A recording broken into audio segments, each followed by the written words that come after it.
Good afternoon. I would like to call the June 23rd, 2016 regularly scheduled Plaquemines Port Harbor and Terminal District meeting to order. Take a roll call.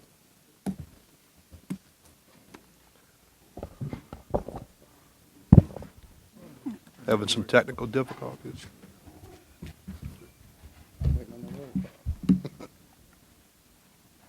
Let the record reflect that all 9 council members are present.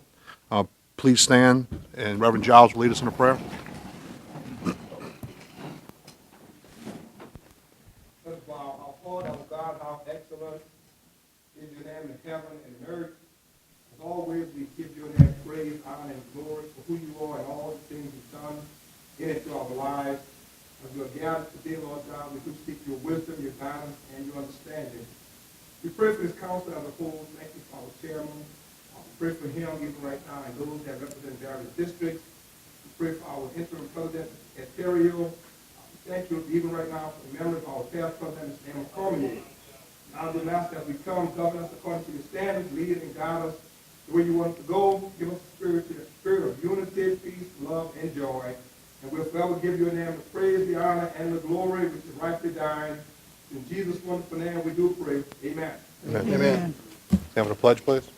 Pledge allegiance to the flag of the United States of America and to the republic for which it stands, one nation, under God, indivisible, with liberty and justice for all.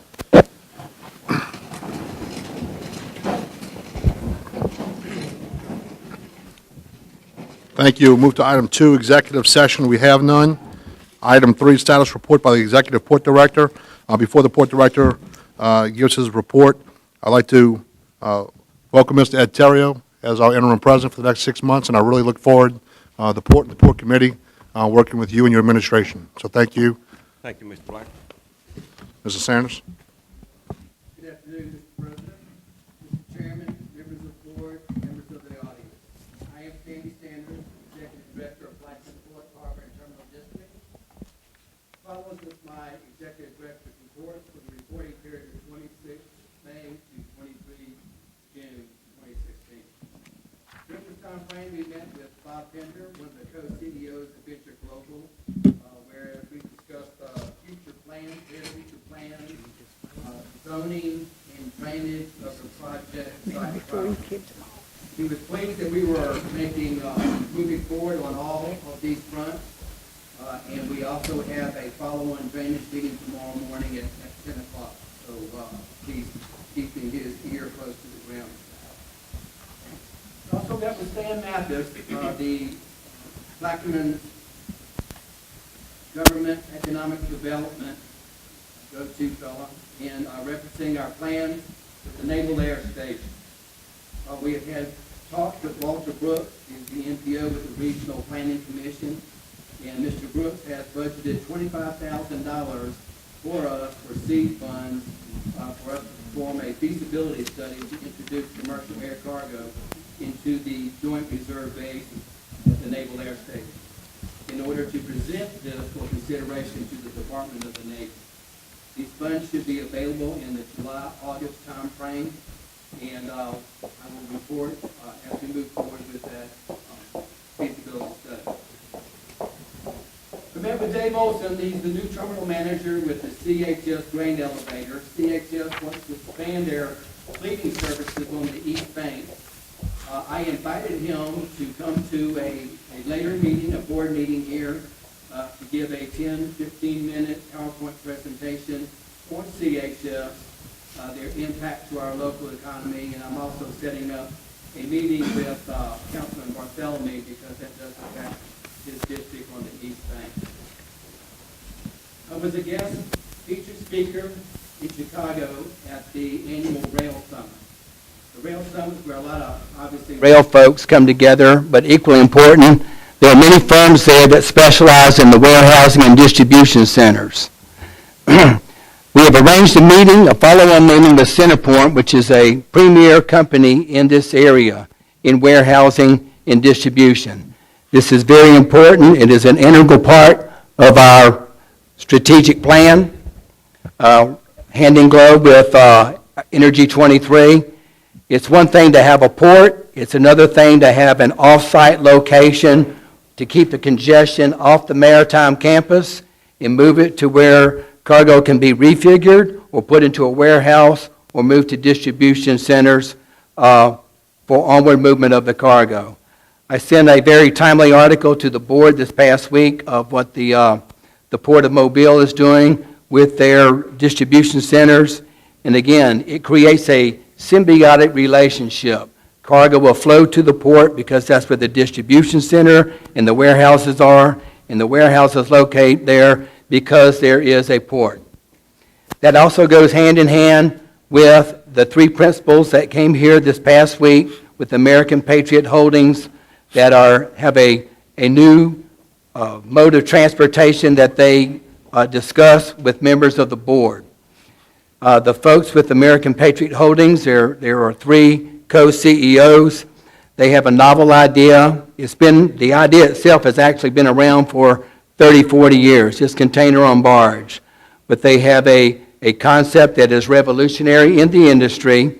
I know that their name came up in discussion a couple of meetings ago, and they wanted to meet the members of the board to talk about their project, talk about themselves, and to let them know that they are entrepreneurs. They're putting capital at risk. That's good old America. You take a risk, and if it works, great. There's rewards at the end. But if it doesn't, again, you take a risk, and you could lose your fortune. So these guys are putting their heart and souls into this. They see the value of Plaquemines Port. They see the strategic location, the southernmost port, and there would be a relationship with onward harbors, terminals along the Mississippi River up to just south of St. Louis. I would invite any of the board members who attended any one of those meetings if they would like to comment on the American Patriot Holdings. Mr. Chairman. Does this conclude your executive report? No, sir. Okay, well, we'll open it up now if you want, if anybody wants to talk about the presentation from American Patriot Holdings. I was involved in the second session, a phenomenal presentation. I think we have a lot of potential here in the parish. I think they're very, very interested in working with Plaquemines Parish, Port Harbor, and Terminal District. So it was a good takeaway. I'm not sure if anybody else has any comments. I'll open it up. I'll concur with those comments. The presentation was well done, and they have a very innovative project that they want to propose. And as far as the background, I know there was some questions that arose at the council meeting previous about them, and that is the reason why they reached out to us to come and try to clarify any of the discussion that we may have had at that previous meeting. And after meeting with them, I concur that they are individuals who are innovative and are working in a direction that probably has been looked at or needed to be looked at for many years.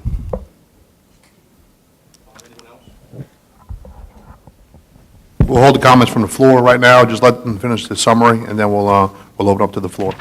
Mr. Sanders.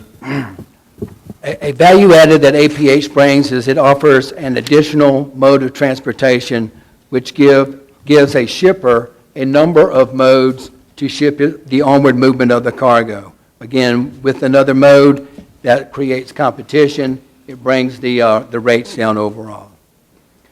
During this week, the tax assessor for the parish held a meeting.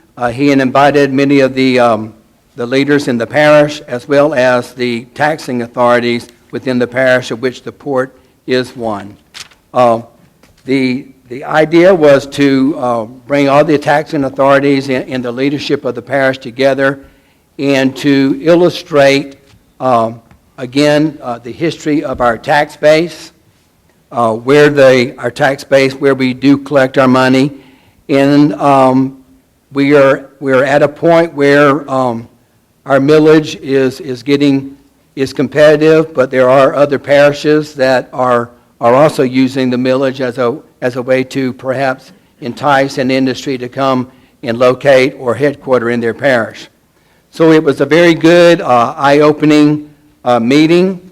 The main goal of it was to talk to the taxing authorities about where, on a voluntary basis, they could possibly trim that millage and help in the overall plan. I stated at that meeting, I talked to the chairman, but the port is ready and willing to roll our sleeves up and be a member of this community as we are and feel the pain as everyone else has.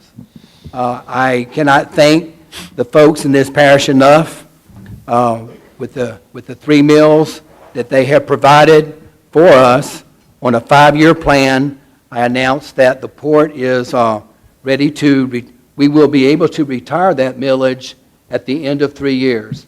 So on a 5-year plan, we're going to retire it in 3. We'll pay the difference, which is going to be a little north of $900,000. The port will absorb that, and then that will be 3 mills that we can assist in lowering the overall millage of the parish down.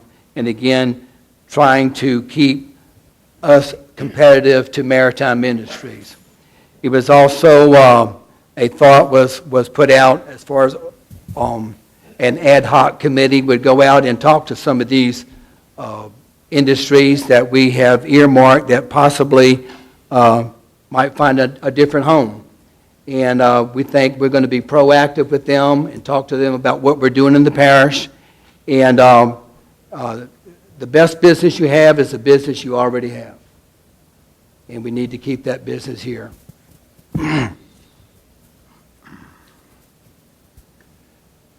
In an ongoing effort to corral the approval and coalesce the leadership in the entire community, southern community of Louisiana, we met with the president of Jefferson Parish, Mr. Michael Yenny, and talked to him about the Energy 23 concept plan. I told him that there was no wall between Plaquemines and Jefferson, that there would be many jobs created by this plan, and he is fully on board. He was very excited about and relating to what his folks on the Harvey Canal had to say about the Harvey Canal and bringing the rail and the highway down there where it would come into the backside of the Naval Air Station. He is on board, and he said anytime that we need him to be shoulder to shoulder with our president for a show of support, he's ready and willing. In a couple of weeks, we are also going to meet with a couple of members, the councilmen at large, there's 2 of them, for a similar type presentation. Lastly, John Pennison and I attended the U.S. Army Corps of Engineers change of command. Colonel Hanson he gave it up to Colonel Kirby. He is going over to Bagram Air Base over in Afghanistan. It was a great tribute, but I would like to relate to everyone here. This was a trip that President Cormier was going to travel with us. Obviously, he could not make it, but they honored him a very dignified honor. They had a place of honor for him, an empty seat up front, and they spoke very eloquent of how he was a true patriot, a member in great standing representing the parish, and how he had worked with them as far as the Corps of Engineers in ensuring the safety of our waterways. So he will be sorely missed, and he extended an invitation to our new president, Ms. Theriault, and I look forward to working with you, particularly with the Corps of Engineers in all their projects. We have one item on today's agenda for your consideration. It's an ordinance to change the time of the Port Board meetings. Mr. Chairman, subject to your questions, the questions of the board, or questions or comments from our audience, this concludes my presentation. Thank you. I do want to start off by just clarifying and letting, just to be clear, that the port made a recommendation to the assessor 2 days ago, I think the meeting was, to roll back the 3 mills at the end of this year, which is going to bring back which would bring the mills back from 65.5 to 62.5. I want to commend the port staff and General Sanders for proposing that. It gets us back into a competitive field with the rest of the state as far as parishes go, and low millages and low tax rolls. So thank you for that. I know there's some logistics to be worked out with it, and the port plans on paying off the balance of that that 9.5 million probably in January. So we really appreciate you stepping up and helping out the rest of the parish by rolling these mills back. Mr. Chairman, Yes. I do have one alibi. I would like to recognize our CFO, Shambrell Riley. She and her staff have done such a great job as far as collecting outstanding balances. We are at a 99.6% collections, and I wanted to recognize her in front of everyone for an outstanding job. Well, thank you. I know you guys collect quite a bit because we learned from the Tim Osborne from NOAA's presentation yesterday at PAB how much traffic comes through the river. So we know you guys put a lot of work in, and thank you, Shambro. Anybody from the table have any questions? I'd like to make one John? clarification, please. John Pennison, Deputy Port Director. We won't actually retire the bonds until May of next year, but they will not be on the tax rolls. Okay. We have to wait for the funds from 2016 to roll in, then we'll make the payment. We've already contacted the bond company. They gave us instructions, notifications, et cetera, et cetera. There will be no penalties involved for retiring the debt early. Okay.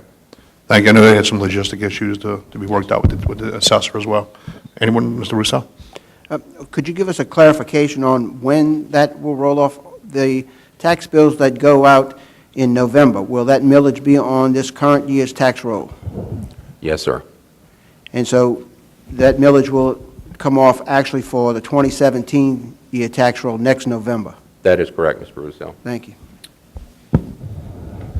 Do we have to vote on something for that? Or? Yeah, we do have I have an introduction today to do it's a renewal of that, those 3 mills. That is all. I think the balance right now is $3.5 million or, With interest, $3.7 million. We've retired roughly $5.7 million Okay. to date. But I also wanted to pass along that by retiring the bonds and the prepayments we've made along the way, we've saved the taxpayers approximately $202,000 in interest over the course of the loan, of the bonds, if you will. all right, thank you. Anyone else from the table? From the audience? Mr. McCarthy?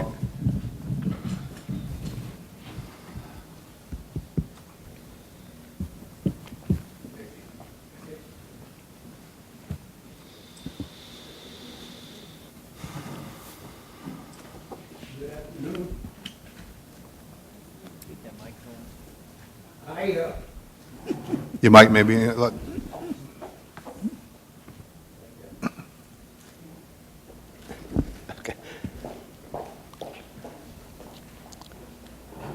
I've been working some years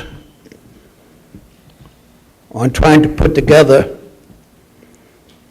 the container port of Blackman Parish. I've been successful. I have an architectural firm. I have an engineering firm. And now I'm happy to report I have a location. At no cost to the parish, my investors will build a 5,000-foot wharf on the east bank. I guess you've heard me talk many times about the east bank. It's the logical place to put the port. And I have the location now. Each 1,000 miles will cost approximately $200 million to build the wharf. That's, if you take 5 times 2, you know that my investors will put up $1 billion. We don't want any ad valorem taxes or nothing like that. in back of my wharf, we are going to start off with 100,000 square foot frozen food and cold storage warehouse. Complementing that will be a general cargo warehouse in the same area. Along Highway 39, we will have a truck terminal.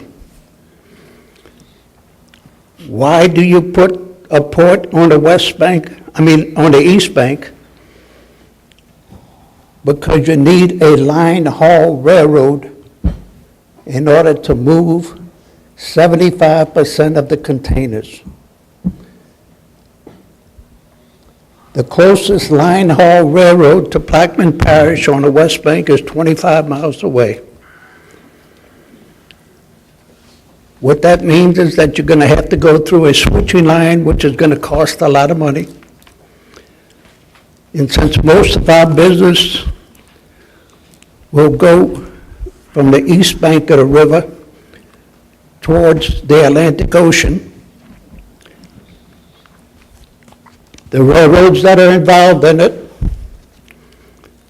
all service those areas. Plaquemine Parish has what no other port in the United States has. Port of New Orleans has it, and I guess if you want to say the Port of Southeast Louisiana and the Port of Baton Rouge. But there are 7 trunk line railroads in the United States. 6 of the 7 come into this one metropolitan district. No other place in the United States has that. 5 of the 6 are on the east bank of the river. I've argued that point for time and time again.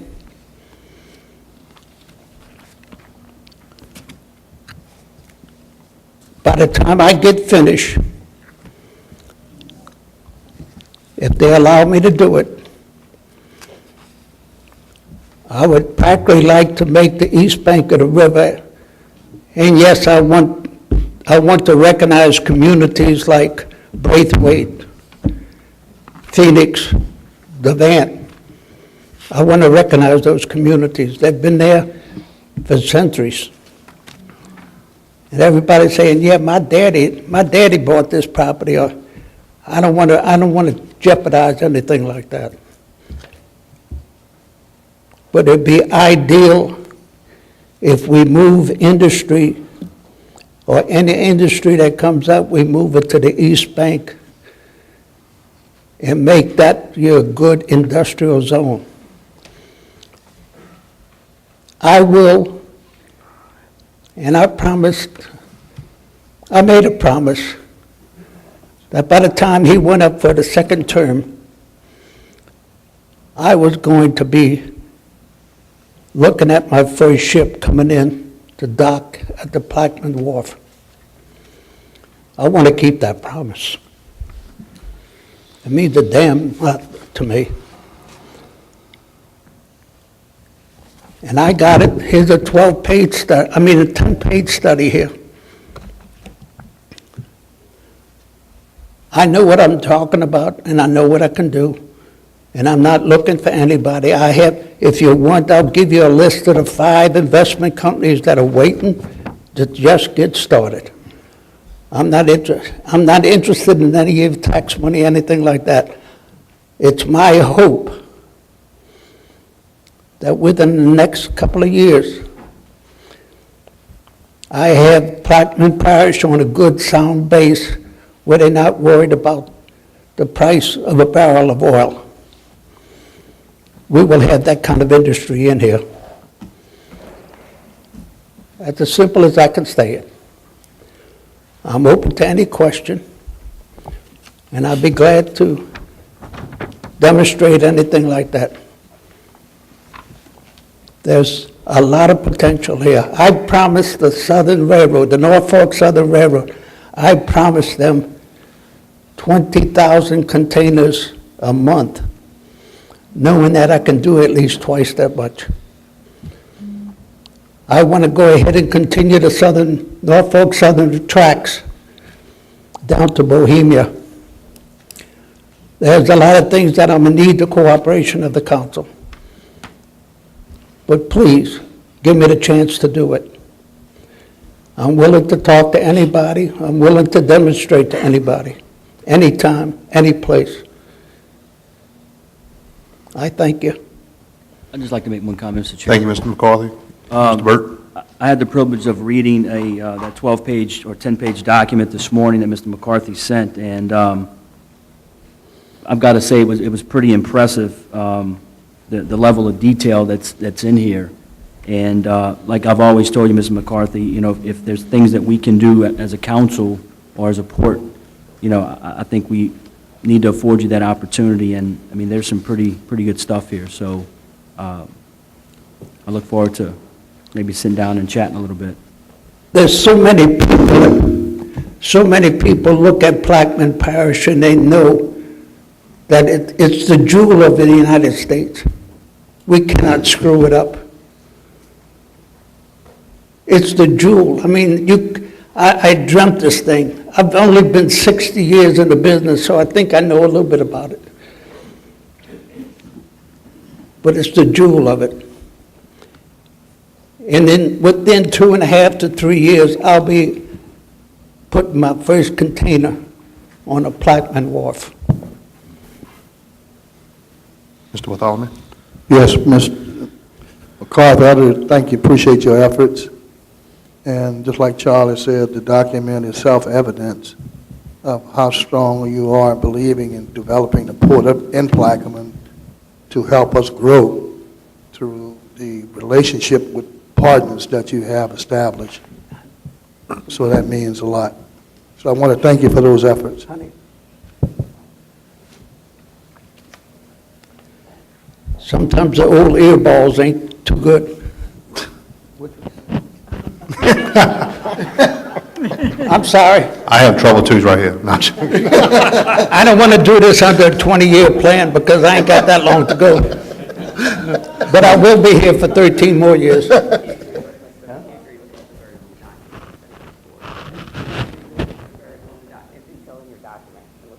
Okay, thank you. Anyone else from the table? Thank you, John. Mr. Russo? I'm sorry. Thank you, Mr. McCarthy, for your presentation and in the writing, and we wish you much luck, because if you have luck, so will we. Thank you. I thank you, people. Thanks a lot. Thank you much for your presentation. Anyone else from the audience, or any closing comments from the table on the executive summary? Mr. Henry? The Colonel, $25,000 feasibility study. That's it? That's all they're going to cost?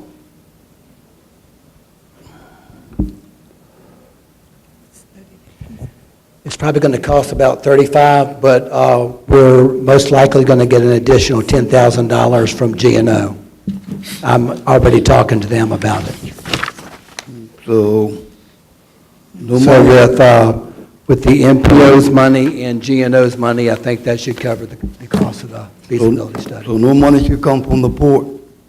Don't plan on it right now. Okay. But if I do, I'm sure you'll be the first to know Okay. when I announce it at a meeting. Oh, Yes, sir.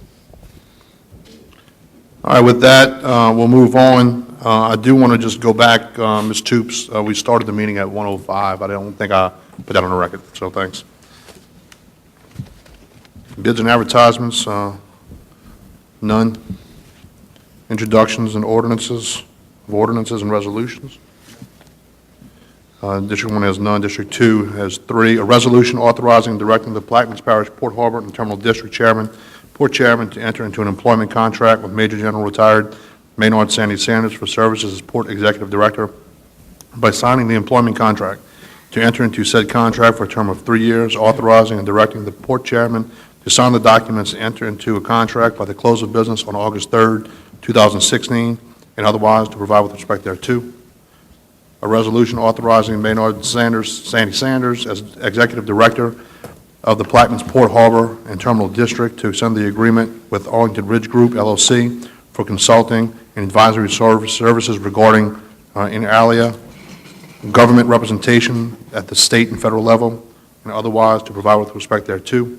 An ordinance providing authority for the levy and collection of the ad valorem tax of 3 mills on property subject to taxation situated in the boundaries of the Plaquemines Parish Port, Harbor, and Terminal District, the district, as authorized by Chapter 8 of Title 34 of the Louisiana Revised Statutes of 1950, as amended, and other constitutional and statutory authority as applicable, to be dedicated and used for all lawful purposes by the district, including but not limited to the acquisition of immovable property and the construction of capital improvements and otherwise providing with respect thereto.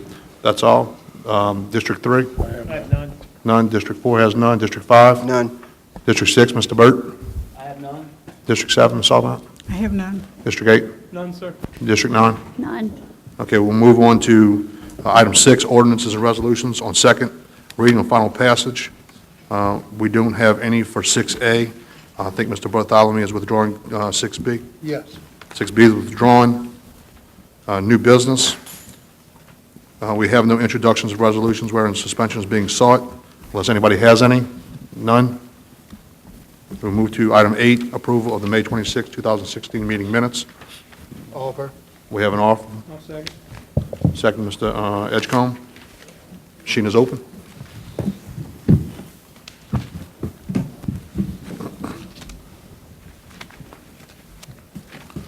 And the minutes pass 9-0. Do I have an offer to adjourn? Mr. Burton, seconded by Mr. Juneau. Machine's open.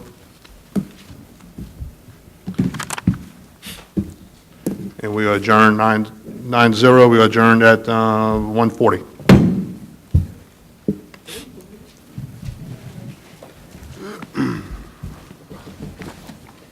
We will convene in about 5 minutes as soon as the fourth gets.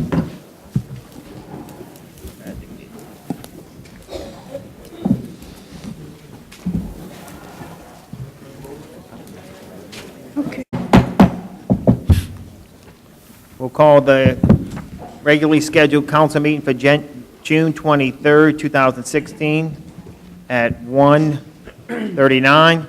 The machine is open for roll call.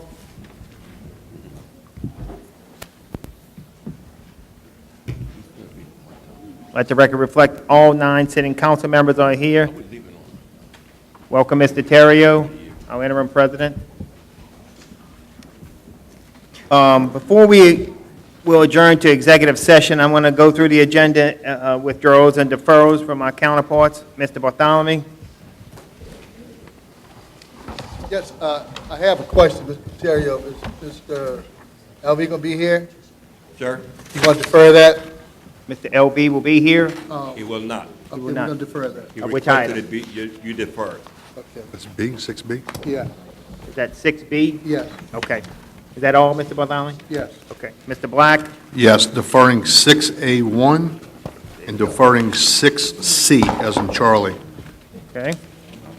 That's it? That's it. Okay. Mr. Juneau? Sorry, Mr. I'm sorry, Mr. Bartholomew? I'm sorry, I need, 7G will be withdrawn. no, 7G, G yeah, will be withdrawn. yes. Okay. Mr. Juneau, I'm sorry to hear. I have none. Okay, Mr. Russo? None at this time. Okay. I will be deferring item 6A2, 6D,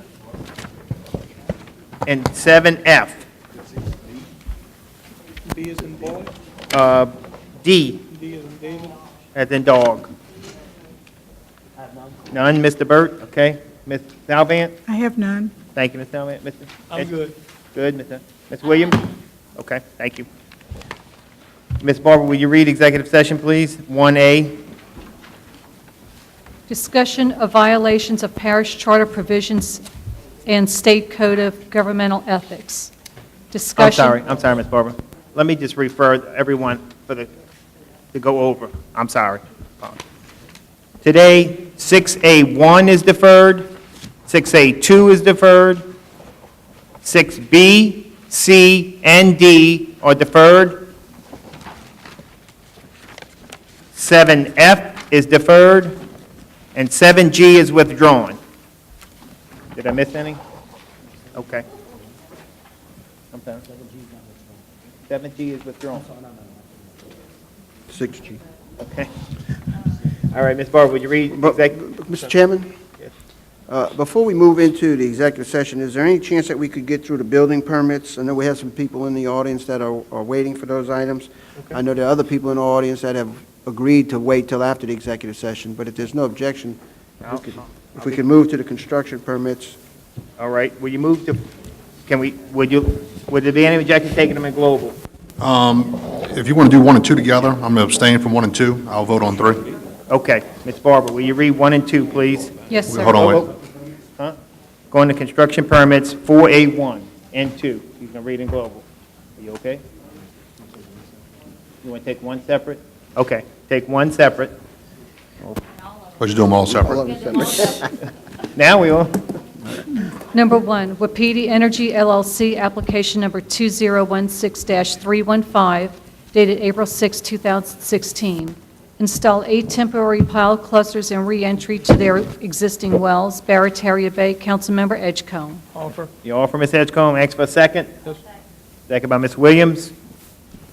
Offer is read, sir. Offer is read. Any questions?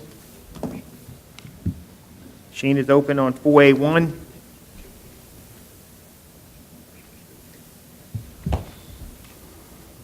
Mr. Burt. No, he's not. And the permit is granted with 7 and 1 abstention from District 2. Barbara, read number 2, please. Shell Pipeline Company, application number 2016-394, dated May 4, 2016. Replace sump tank at Narren Station, 31617 Highway 23, Narren area. Councilmember Edgecombe. Offer, sir. Offer, Mr. Edgecombe, ask for a second. Second. Second by Mr. Russo. Offer is read, sir. Offer is read. Any questions from the table? Machine is open on 4A2.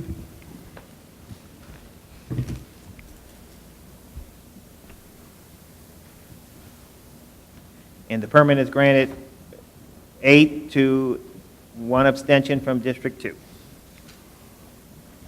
Ms. Barber, number 3.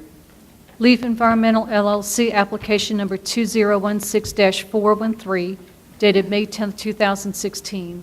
Drill 14 to 20 soil borings to investigate for contamination. 28310 Highway 23, Port Sulphur, Old Freeport McMoran Facility. Councilmember Edgecombe. Mr. Edgecombe, you offering? Mr. Chairman, For the that- record, sir, it's actually listed in District 8, but that property lies in District 7. So, it should have appeared in my name. correct. Okay, would you like to offer? Yes. Offer as read. You offer, I'll second. Second, Yes. okay. Offered and it's been second. Any questions? Machine's open on 4A3.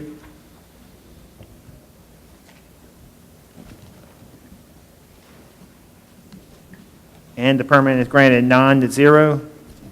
Also, revert back to bids and advertising. That also item will be deferred today. 2A will be deferred. Ms. Williams, you want to move to your legislation one? Okay, what is it, 6? 6I. 6I. Ms. Barber, can you read 6I? 4B. Did we? 4B. 4B. Oh, I'm sorry. Let me get 4B out. Okay. Okay, 4B.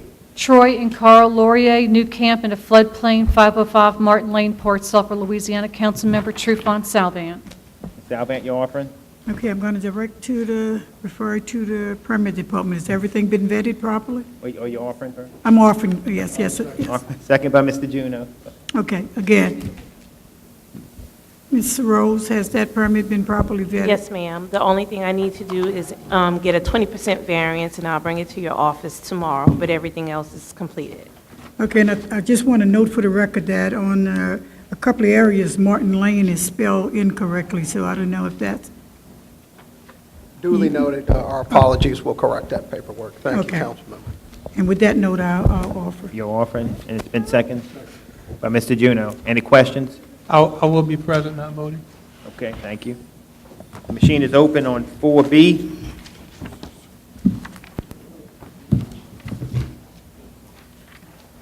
And the permit's granted 8-0.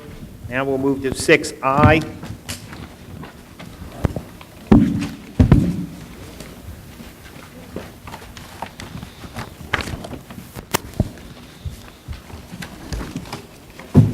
An ordinance by the Plaquemines Parish Council to authorize Plaquemines Parish Government President Amos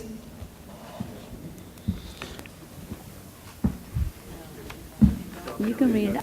You read it like that. I'm going to offer with changes.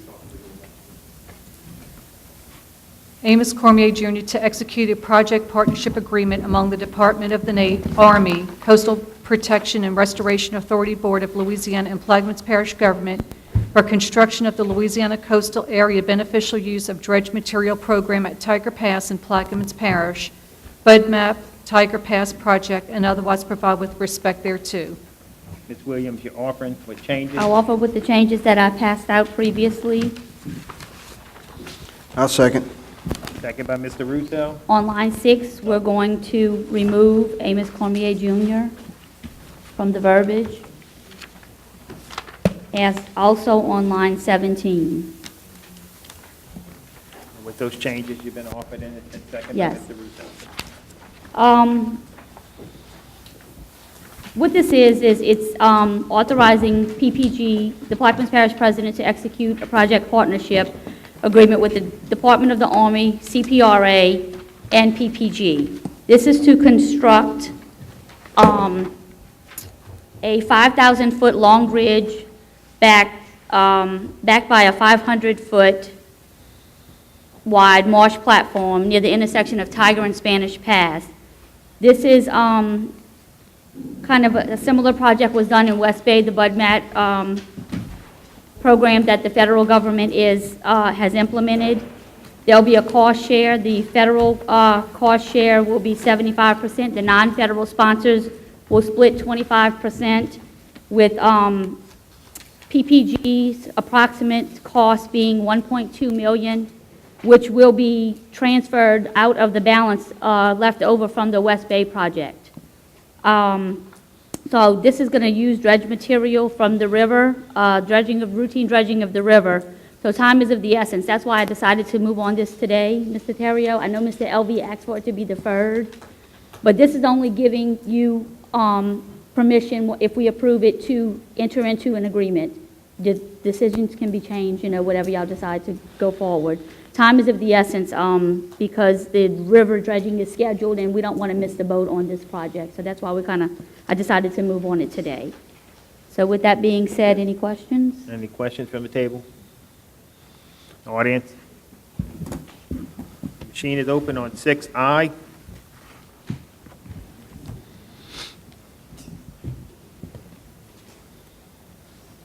Thank you. And the ordinance is granted 9-0.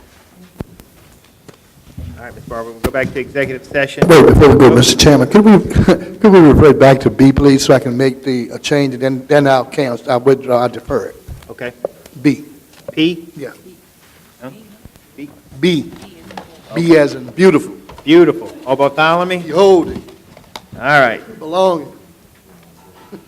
6B. Bothersome. All right. Yeah. Let me read it. A resolution approving Plaquemines Parish Government's entering into an agreement with parties in lawsuit styled Hunt Petroleum Corporation et al. Versus Texaco Inc. et al. 25th JDC, number 34-592, Division B, hereinafter Hunt lawsuit, to settle and compromise claims, authorizing Parish President Amos Cormier Jr. and parish attorneys to execute settlement documents and pleadings on behalf of Plaquemines Parish Government and otherwise provide with respect thereto. Mr. Chairman, I'd like to withdraw Amos Cormier. I'm going to offer with changes. No, The changes. yeah, offer with changes. The changes on line 8, Okay. Amos Cormier Jr. name is removed and Okay. stays blank. And your second? I'll second. Second by Mr. Russo, and then that'll be deferred? Yes. Okay. Thank you for clarification. Thank you. Okay, anyone else? We'll move to executive session. Okay. Barbara, will you read 1A, please? Discussion of violations of parish charter provisions and state code of governmental ethics. Discussion of alienation of public property and funds, Louisiana Constitution, Article 7, Section 14. Acts of self-dealing and/or diversion of public funds/properties. Investigation regarding allegations of misconduct, misrepresentation, fraud, misuse and abuse of public funds and property, breaches of employee and other official fiduciary duties, recovery and reimbursement of improper public expenditures, fraudulent concealment of transactions and records, conflicts of interest, nullification of third-party contracts, outside consultants and vendors, improper procurement of, approval of, and/or payment of public funds to vendors, creation of unfair advantages to the detriment of the public, destruction of/concealment of public records. And number 2, I'm sorry, 2. Carol Arsenault versus State of Louisiana, 25th JDC, case number 56-611, Division A. Attorney Shane Landry, Councilmember Lapine. And the first one was attorneys Shane Landry, Robert Barnett. Okay. All right. Oh, Barnett. Executive session's been offered by Mr. Burt, second by Ms. Williams. The machine is open for executive session.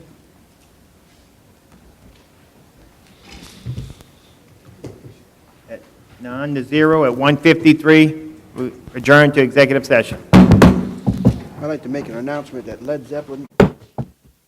We come out of executive session at 2:51, finding no legal and binding action. We will move to back to the agenda, item 1B, we have no proclamation.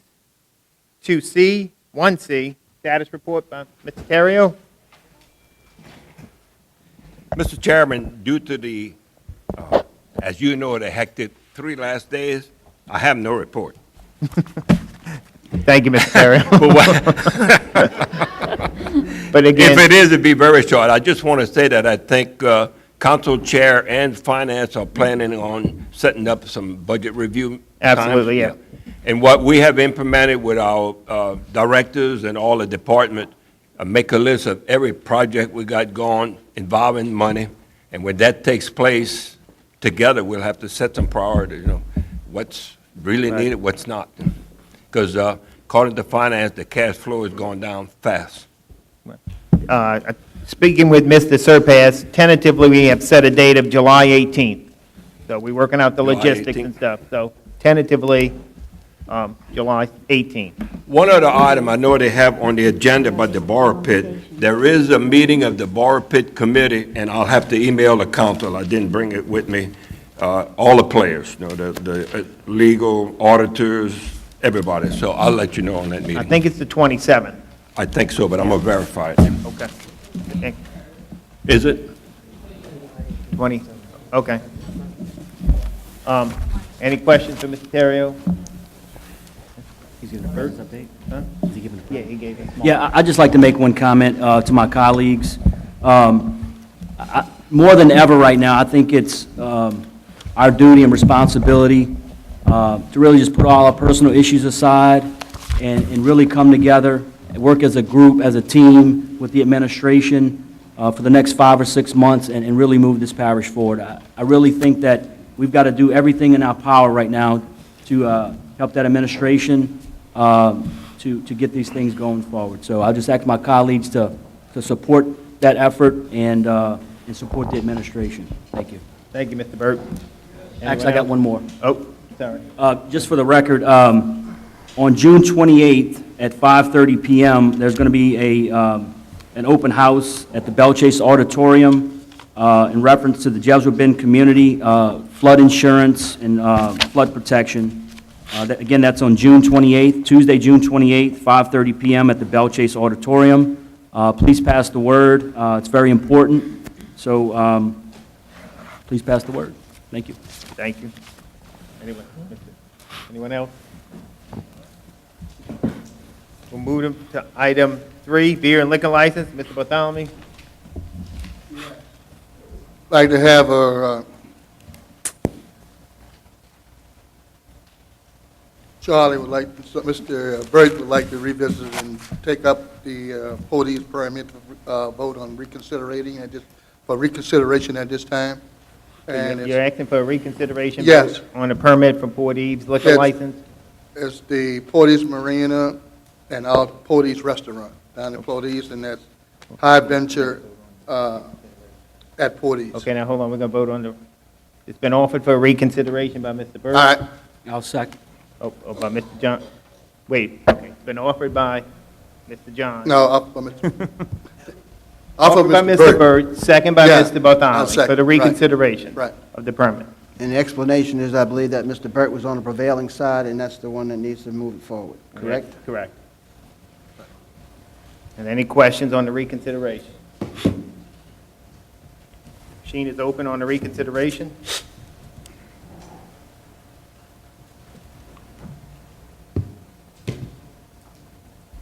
And it passes 9-0.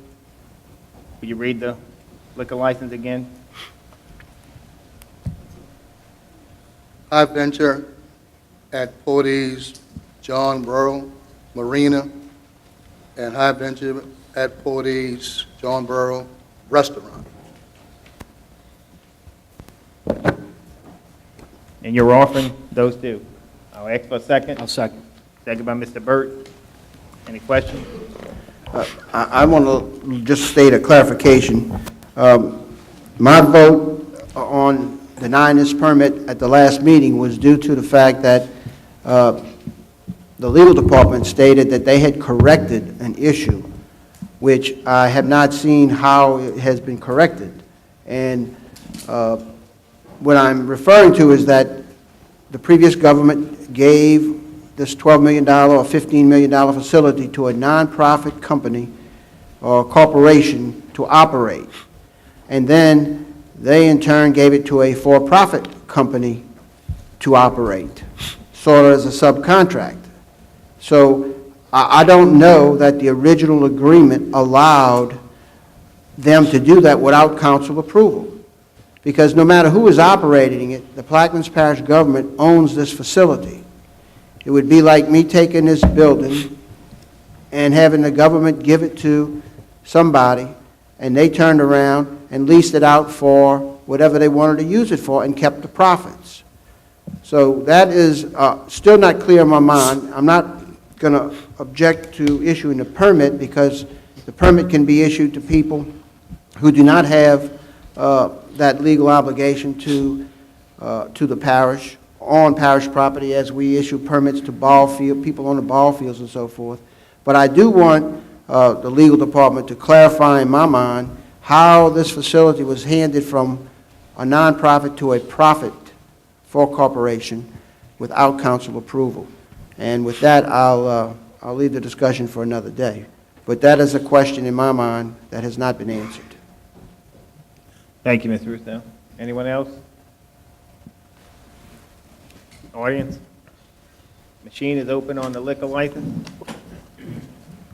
And Mr. Chairman, just for clarification, there is a lease in place, so the permit is not defective because of lack of a lease.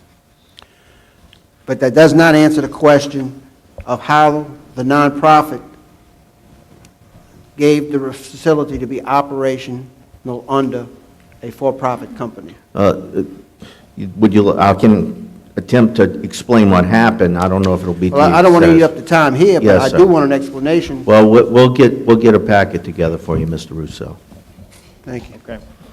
The machine is open. And the liquor license granted with 7 and 2 no votes from District 4 and District 7. Mr. Black, do you have any liquor license? No, sir. Mr. Juneau? Mr. Russo? None. I have none. I have none. Ms. Alban? I have none. Mr. Ed Coleman? Actually, I have a special event permit, sir. Okay, I'm sorry. Empire South Pass Yeah, Dolphin but- Rodeo, P.O. Box 849, Port South, Louisiana. The physical address of the event is 33373 Highway 23, which is the Empire Boat Harbor on the south side of the High Rise Bridge. The dates of the event is 8/4, 8/5, and 8/6.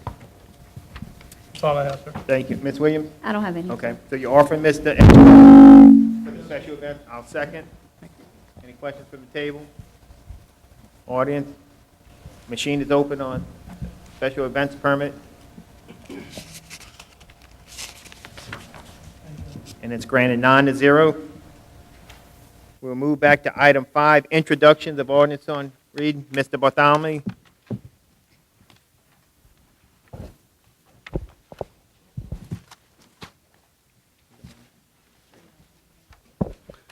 Resolution authorizing directing the parish president or his designee to do all things necessary and proper to negotiate and execute and enforce any and all documents required to perfect an agreement with Jefferson Parish for the purpose of treated potable water and otherwise to provide with respect thereto. So, That's it? an ordinance approving a plan of re-subdivision of the property of Mary Dominique Santorum, Senior, Plaquemine Parish, Louisiana, as shown on the map of re-subdivision, upper portion of Lot 5, Linwood Plantation, into Lot 5D and 5E by Huey McCarthy III, PLS, dated April 22nd, 2016. The owner have fulfilled all the requirements of subdivision and re-subdivision ordinance, the parish of Plaquemine, without cost to Plaquemine Parish government or the parish of Plaquemine, and otherwise to provide with respect thereto. That's all, Mr. Chairman. Thank you, Mr. Bartholomew. Mr. Black? Thank you. Mr. Juneau? Thank you. Mr. Russo? None. Thank you. I have 3. An ordinance to amend the 2016 general fund operating revenue and expenditure budgets, recreation facilities and service department, and otherwise to provide with respect thereto. An ordinance authorizing the acceptance of a donation for Homeland Security, Emergency Preparedness Department, and to amend the general fund 2016 operating revenue and expenditure budgets, Homeland Security, Emergency Preparedness Department, and otherwise to provide with respect thereto. An ordinance authorizing an emergency exception to the hiring freeze currently enacted on all vacant positions of Plaquemine Parish government and otherwise to provide with respect thereto. That's it, Mr. Byrd? I have none. Thank you. Ms. Salvant? Yes, sir, I have one. A resolution authorizing the parish president or his designee to do all things necessary and proper to negotiate, execute, perfect, and enforce a lease with Equiline to continue the use of private property as a public gathering and recreational area known as Ironton Park, and otherwise to provide with respect thereto. Thank you, Ms. Salvant. Mr. Edgecombe? Yes, I have one. An ordinance authorizing Plaquemine Parish government to grant Energy Louisiana LLC needed servitudes or right-of-ways for the construction of new power transmission facilities and otherwise to provide with respect thereto. That's all I have, sir. Ms. Williams? Yes, I have 2. Okay. A resolution stating Plaquemine Parish Council's endorsement of Chevron USA Incorporated to participate in the benefits of the Louisiana Enterprise Zone Program. An ordinance to amend and as amended to readopt the Plaquemine Parish Code of Ordinances relative to parish-run youth football registration fees and otherwise to provide with respect thereto. Is that all, Ms. Williams? Thank you. We'll move to item 6, ordinance and resolutions on second reading and final passage. We will move down to 6E. Ms. Barber? An ordinance to amend the 5-year capital improvements plan for the water line replacement, F. Edward A. Bear Boulevard project, and otherwise to provide with respect thereto. I'll offer and ask for a second. Second by Mr. Juneau. I'm sorry, Mr. I can hear, but I just don't know who. Mr. Shane, can you give us some, this is just a grant, correct?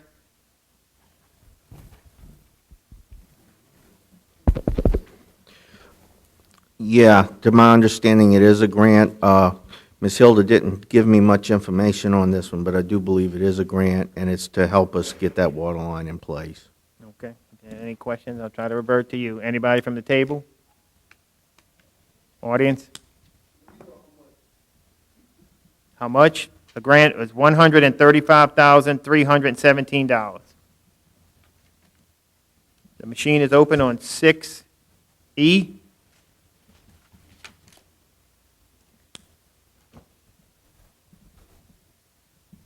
And the ordinance is granted 9-0. Move to 6F. An ordinance to amend the 2016 General Fund Operating Expenditure Budget, Legal Judgment Department line item, judgments and damages, Peggy Barrios, and otherwise provide with respect thereto. I'll offer and ask for a second. Second by Mr. Russo. Mr. Landry, this is just a settlement, correct? That's correct, 30,000 Okay. from Mr. Henry. Mr. Henry, 30,000, just in case. Okay. Any questions from the table? We pay. Any other questions? Want to donate? The machine is open on 6F.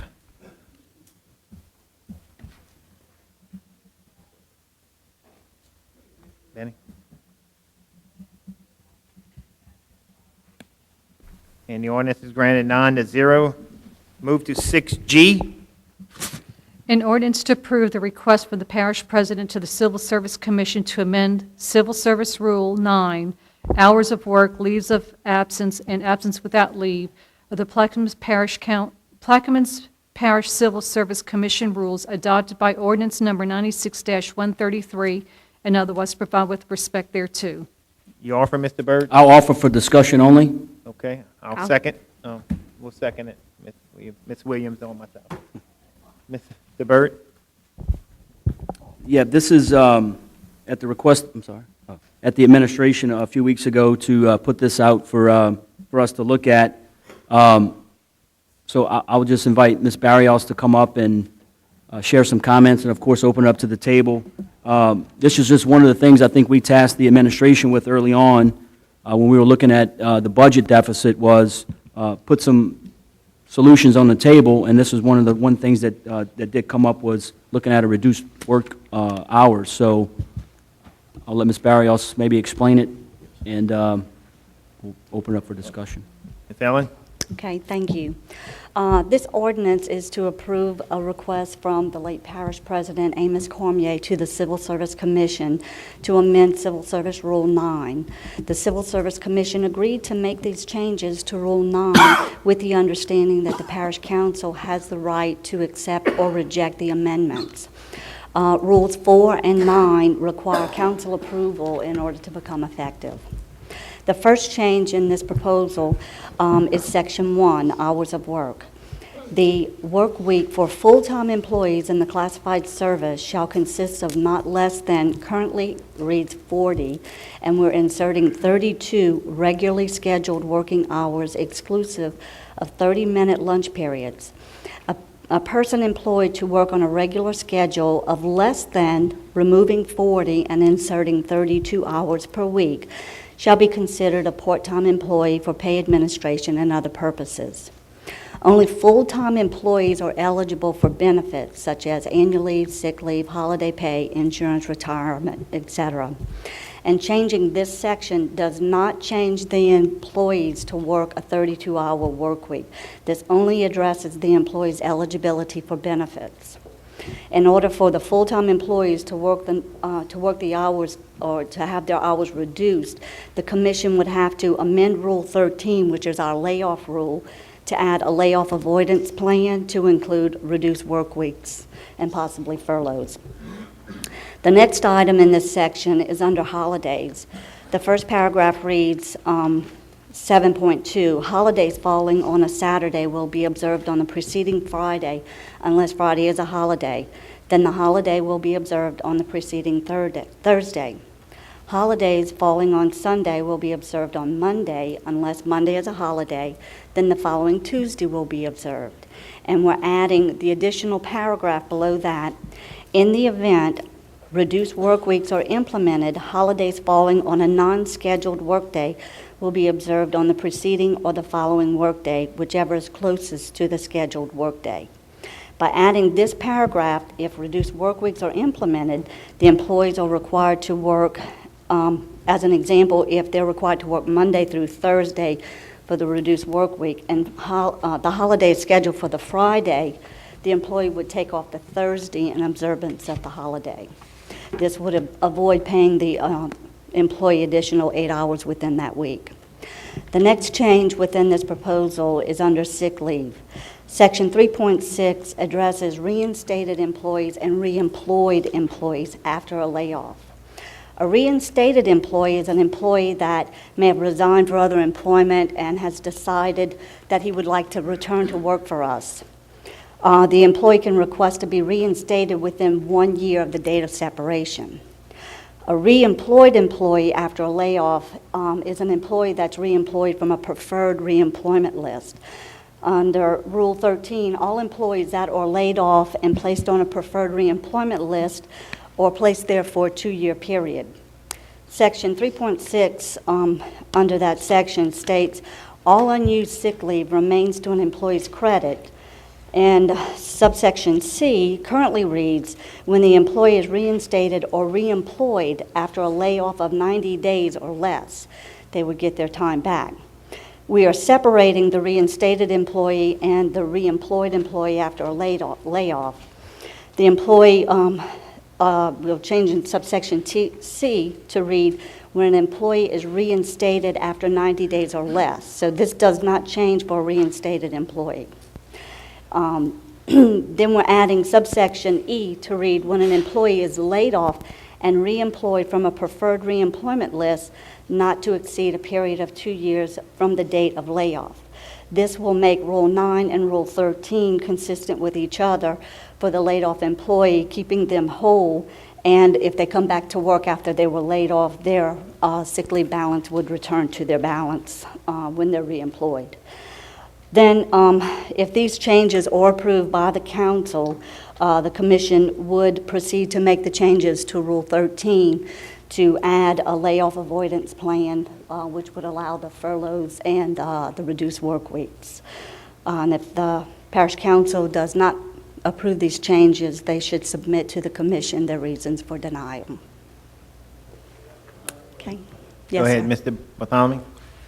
When we go to a 4-day work week, that means we are only working 4 days. The employee is 32 hours a week. Well, the administration would have to make that. The criteria would be set up in Rule 13 when it's added to that section of the rules. The state has this in their rules, and so does Jefferson Parish. The appointing authority would designate, what the work week would be. They could exempt, departments or employees or what have you, but there's a certain list of criteria that they would have to Okay, if it becomes work week 4 days a week, now that Thursday would be the last work day of that week. It depends on how the appointing authority wants to designate. I mean, it can be the last day of that week. It would be up to the parish president for his employees. The appointing authority over each employee would determine that. So with that said, then would that make us have to pay or give that Friday, if it's a holiday, to the employees that Thursday, knowing that they don't work that Friday? It would be observed on the Thursday rather than Why? the Friday. If they're working for 3 days a week, 4 days a week? Because, What determines that? Because they would physically work the Monday, Tuesday, and Wednesday. And Thursday. Thursday, they would be paid the holiday. They would Why? stay home. It's Well, not a that's- holiday. Thursday's That's not what the this holiday. change does. It would be observed on the Thursday. So, but we don't have to have that change. You don't have to, but, Huh? you don't have That's to what if my you don't point, want yeah, to we put don't it have in to there. have that in it. Right, All if- right. if that's not what you want. Okay. Maybe, with that being said, maybe it could be stated, if the holiday falls on a scheduled workday, then they would be off, because like he's saying, if their work week is scheduled Monday through Thursday, and the holiday's on a Friday, technically, that's not on a scheduled workday. But you would still pay them. So your ferries department, you pay them, your shift work employees, whether they work it or not, because it's a benefit.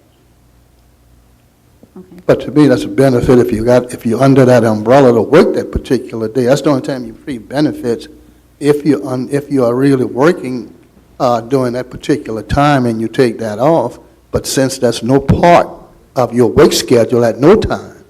That's a But your difference. current rules do pay your employees, say like your ferries or your Yeah, but it hasn't ambulance. changed. You still have the 40-hour week. That hasn't changed right now. But it's still a benefit that they're being paid. They're going to be paid the holiday. Yeah, but it's part of their work program. But when you go to 4-week days, it's not part of that unless you implement it and it says so. Well, this would have them observe the holiday within that criteria, keeping them to that 32 hours. If we so of payment, approve. If you approve. If you correct. so approve. Yes, sir. It's not a mandatory thing that you have to do. Right. Because, I mean, I just can't see awarding something that you're not responsible for. But, Well, they've already been awarded the holidays. yeah, but the idea they have changed the schedule. We have changed from 5 to 4. But you're still paying them the holiday. Yeah, but only during the days that they work. We don't pay on Saturdays and Sundays. You do pay the offices that don't work, like your ferry department, if they're scheduled off for the 4th of July, and they're paid an additional day. Those departments that work shift schedules currently do get paid the holiday in addition to the hours that they work. I understand that, because their work schedule hasn't changed.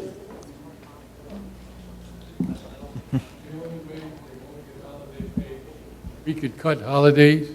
You would have to change the holidays within the... Right, we would have to change the holiday. Within the section of the rules. And we'd have to go and work with you to do that. You would have to submit that to the commission to make the changes. Once they would approve the changes, it would go back to you in the form of an ordinance for approval. Mr. Chairman?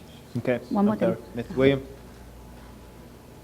Employees that are not on rotating shift schedules, Mhm. and a holiday falls on the weekend, do they get holiday pay? Yes, I do. Okay. Yes, I do. That's mandated? Is that mandated? It's written in the rules that they're paid. Is that what we adopted, or is that state, federal requirement? That is what we have adopted. You have adopted within the current rules. Thank you. Wait, Ms. Williams, just for clarification, can you repeat the question? And we were My trying to- question was, if an employee's work schedule is Monday through Friday, they do not work shift work, and a holiday falls on the weekend, Currently, we observe it on... The Friday? The Friday, or the Monday. so they depending. are paid We for a observe it. non-scheduled holiday, because it's a non-scheduled work day, they're getting holiday Right, pay. say like your ferries department is... I'm not talking about ferries, because they work shift work. I'm talking about the people in your office who work Monday Okay. through Friday. Okay. And The way our rules are written is we observe it, if the holiday falls on the Saturday, we currently observe it on the Friday. On the Friday. If it falls on the Sunday, we currently observe it On the on the Monday. Monday. Okay. And what this does is, because just like the weekend, you wouldn't be working the Saturday or Sunday, if you weren't working the Friday, you would observe it the day before. Right, it would be the same Right. policies, but Correct. my question was just, if a holiday falls on a weekend, do the employees still receive holiday pay if it's not a scheduled workday? So Well- your answer is yes. Well, currently, we observe it on the workday. A scheduled workday, Correct. okay. Correct. All right, thank you. Yes, ma'am. Okay. Mr. Talbot, you got a question? Yes, I would need to know who would establish the work day, the work days? That Who would be the appointing authority when they implement the reduced work weeks. So if you're working, say for instance, if the appointing authority would say Monday through Thursday, would they be able to alternate that Friday? Would that be a I mean, they can do any way they set up the policy. They may have one department that someone might work Monday through Thursday and someone might work Tuesday through Friday. It just depends on how they want to implement the plan. So it's up to the appointing authority. Thank you. Ms.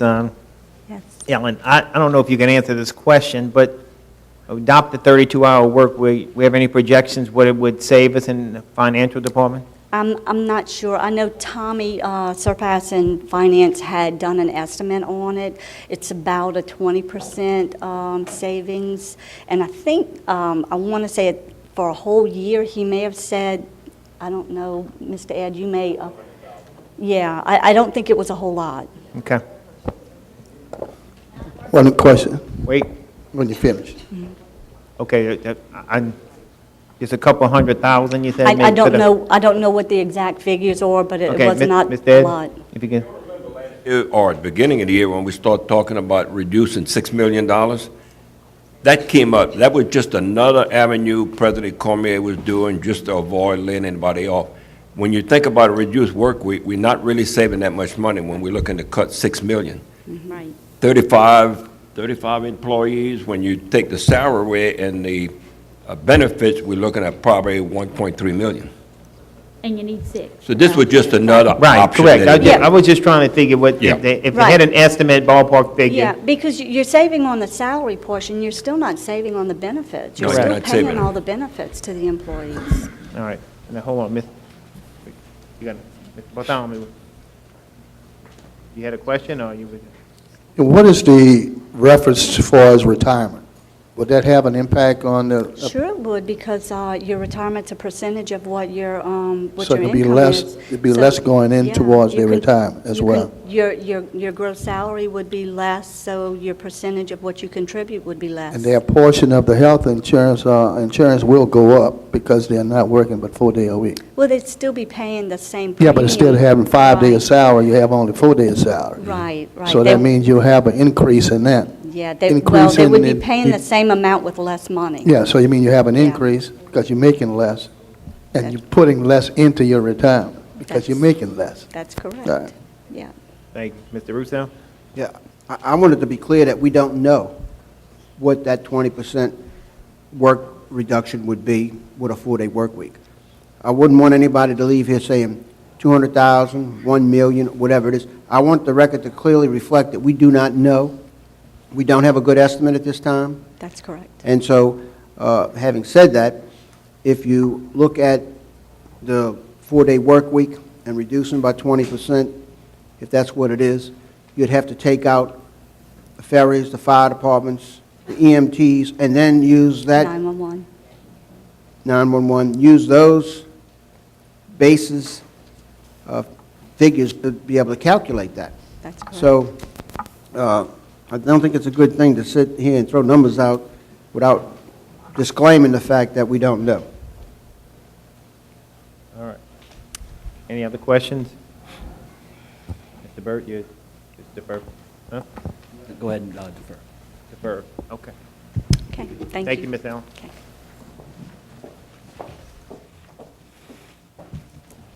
We'll move to item 6H.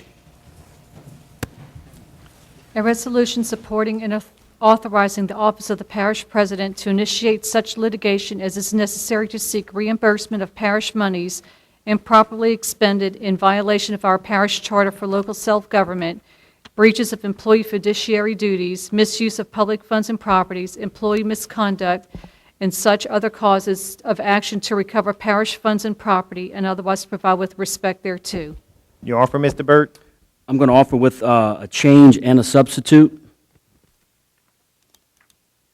You have it passed out? Yes, actually, it's handwritten. Okay. I just okay. made All right, some we just- modifications. Can we just go over it? Yes, on line 41, we're going to strike out Amos Cormier Jr.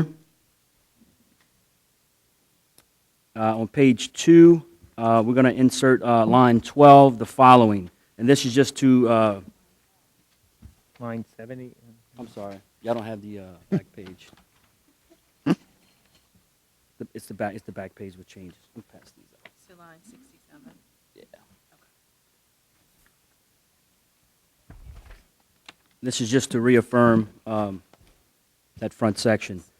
Be it further resolved by the Plaquemines Parish Council, prior to the initiation of a civil suit under provisions of Section 7.06A of the Charter, recommendation to initiate such litigation shall be presented to the council, and such civil suit shall only be initiated upon approval of the council.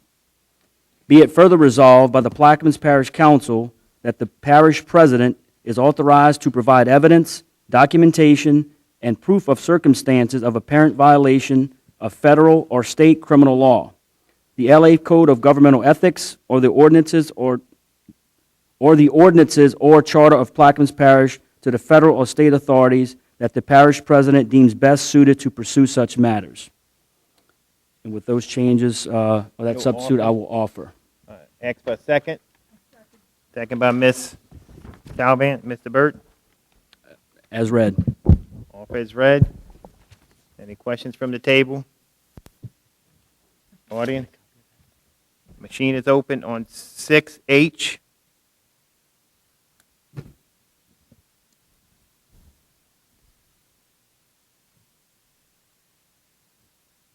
And the resolution is granted with 6 yes and 2 abstentions from District 3 and District 6. Huh? 2? 3 and 8. Okay, I'm sorry. I apologize. 3 and 8. 602. Okay. All right, we'll move to item 6J.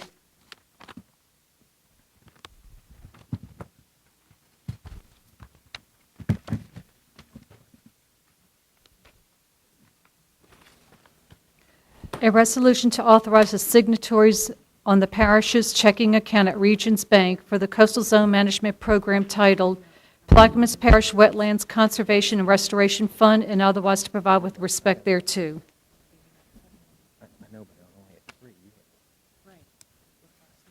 Okay. I'm offering with changes, and the changes are line 15, we're going to scratch out Vince Frelish.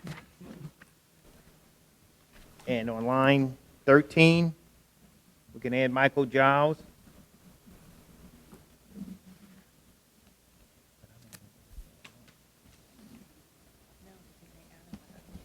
Okay. Oh, but where was that? Right here. Go ahead. Okay, and in line 15, I'm sorry, line 15, we'll add Stanley Wallace. So for clarification, on line 13 will be Michael Giles. And in 15, it'll be Stanley Wallace. And Terry O'Donnell. Okay. With those changes, I'll offer and ask for a second. Second by Mr. Juneau. This is just a resolution to authorize all these to sign on the checks. Any questions? And by law, we have to have 2 signatures? 2, correct? Okay.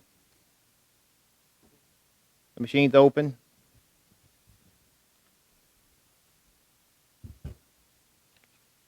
And the resolution is granted 8-0. Move to 6K. A resolution authorizing representatives of the Plaquemines Parish Government to invest funds of the Plaquemines Parish Government and otherwise to provide with respect thereto. I'm going to offer it with changes, but line 9 has a blank. Is there? Yeah, so just scratch through line 9, there's no add. And again, I'll ask for a second. Second by Mr. Burt. Same thing, this is to get representatives for the investment funds. Any questions? You want to know who the names are, mister? No. Okay. This is a question maybe for finance. You got on here that it's to invest monies in funds. I got a few, and I need you to tell me, do the parish invest in these? Do they invest in annuities?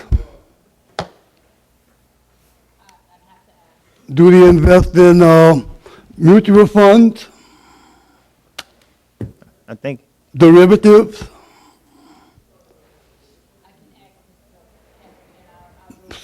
Certificate of deposits? Again, Mr. Henry, I think she's going to get the answer. One last one. One last one.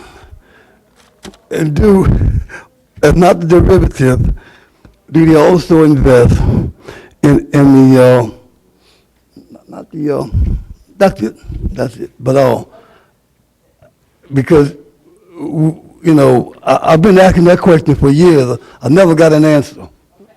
You know, but if you invest in public funds, the people should know where the investment is going. Yeah. Thank you. All right. Mr. Henry, some of the investments that we make pretty safe investments with public funds. Well, Like the I LAMP program is Louisiana Asset Management Pool. We invest in there. We invest in some CDs. and it depends on the rate of interest, then this allows the finance department to be able to move these funds around. But we do not invest in mutual funds or in casinos or any of those items that are risky. Yeah, I just don't want no risky investment, that's all. Okay. I just want to make sure we're not doing anything risky with the people's money, that's all. We're not. Anyone else? The machine's open on 6K.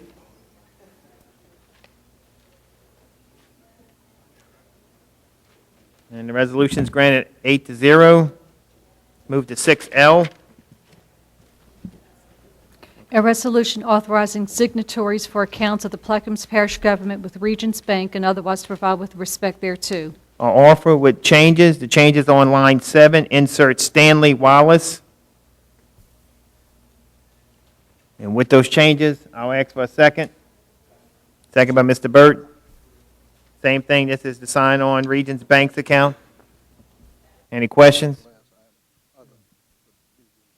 The machine is open on 6L.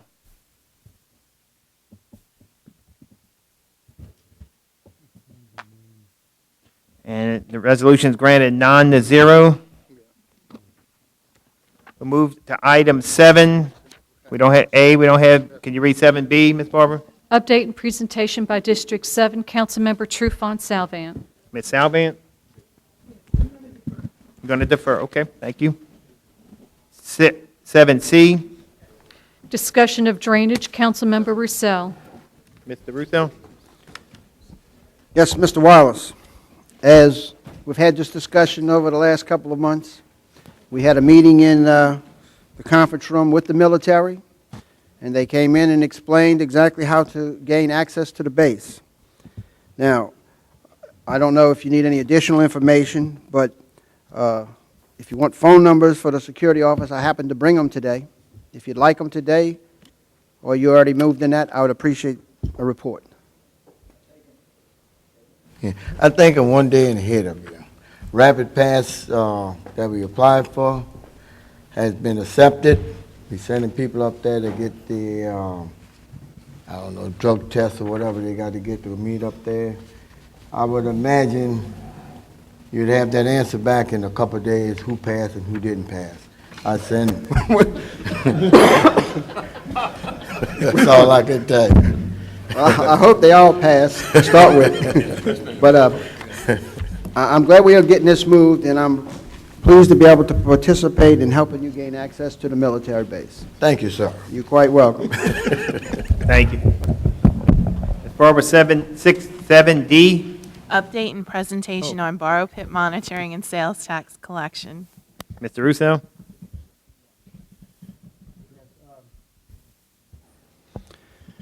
We're ready for Ms. Giesler on some of her final days with us. Congratulations on your retirement. It took us all these years to get you to the podium to give us an answer on the sales tax, and we look forward to it. I still don't have the answer. What? After all those years, I still don't have an answer. In reference to the audits that we did on the borrow pits, we had 18 borrow pits that we did the audits on. From the audits, the examination result came up with $837,120.26 that was outstanding. From that amount, we've collected $248,276.65 from the audits. Of the balance, we have $446,696.28. That's, those two audits are in litigation right now. And we have $142,147.33. On that audit, we are gathering additional information from the taxpayer so that we can finalize the audit. So the short of it is, through our efforts of auditing and bringing the borrow pit owners to the table, the claim on our part is $837,000, and how much? That's what we found, $837,120.26. Mr. Roussel, some of these companies that we examined... Sir, can I get your name for the record? My name is Patrick Johnston. I'm with Gary W. Lambert Company, the CPA firm that does y'all's sales and use tax audits. Thank you. A couple of these companies were based on estimates that the parish had to make because the borrow pits themselves were not being responsive to their assessments or to being contacted in relation to providing documentation. Whenever a situation like that occurs, as per statute, the collector can and has the authority to make an estimate. And generally, these estimates are made a little bit high in order to make sure that they absolutely cover whatever the deficiency may be. You don't want to estimate something lower than what the deficiency should be and the taxpayer pay it and therefore get away with not paying as much as they should have. So the examination results have a few of these estimates in them. So the $800,000 is a little high when you look at it that way. Basically, we've closed all the audits related to the 18 assignments that we've received. We have problems with 3 of them, and 2 of those are companies that are, as I mentioned a while ago, being a little bit elusive. They're not. They hadn't responded to the audit letters. They weren't cooperative in scheduling an examination. They didn't provide any records. The collector made an assessment based on an estimate, as she's entitled to do, and they didn't respond to the assessment. So basically, these are collection issues at this point in time, but they're related to estimates. Now, one of the companies, as Ms. Sal mentioned, we are currently working with. They're providing additional documentation in order to plead their case. Basically, currently it's $147,000 that we have listed as audit exceptions, but they are going to try to provide documentation that stipulates that a number of those transactions were related to sales to the federal government, which of course makes them excluded from taxation. Other than that, all the other examinations have been concluded and have been collected. Through the process of this audit, we found that an overwhelming amount of the transactions related to these borrow pits and the sales tax really was affected by the fact that the transactions were related to Army Corps of Engineer projects. And as we discussed before, transaction sales to the federal government are excluded from taxation. Now, there were some transactions that were related to projects that weren't Corps of Engineer projects or projects that were Corps of Engineer projects but were sold to their subcontractors, which in fact, of course, these would be taxable transactions. And we found through the process, the borrow pits in Plaquemines Parish, when taxes should have been collected and remitted, some borrow pits did it correctly. They sent the money to the parish and they did it right. Some did it wrong. Some did it half right and half wrong. One of the things I don't think we've mentioned before is that during the audit period, there was taxes remitted to Plaquemines Parish voluntarily by the borrow pits in the amount of $435,000. So they voluntarily remitted this. These are taxes that they collected when they should have, and they remitted them to the parish. So the collected amount so far is $248,000. I don't know how that other audit's going to go. Obviously, we allow the company to provide additional documentation when they feel that they have some to provide, and if indeed the transactions turn out to be excluded from tax, we'll remove them and we'll adjust the deficiency amount and issue an adjusted assessment. But other than that, the project is basically completed. So let me ask you this. Since the project is completed, will there be a written report? Well, on each one of the companies that we conduct an examination on, we send a report to the collector. The collector receives a report, and she uses the report to base her assessment on. So she sends the assessment to the taxpayer based on the report that we submit to her. And so there are reports that have been written. So would you like a report that explains exactly the procedures that was used on the audits and how much monies were collected from those audits? Is that the type of report? What I'm looking for is to see how successful we have been by adding this item to our agenda and pushing the audit issues to see if we are indeed making progress on this issue, because this issue has been around for several years. The public has come to that podium many times to question what was going on.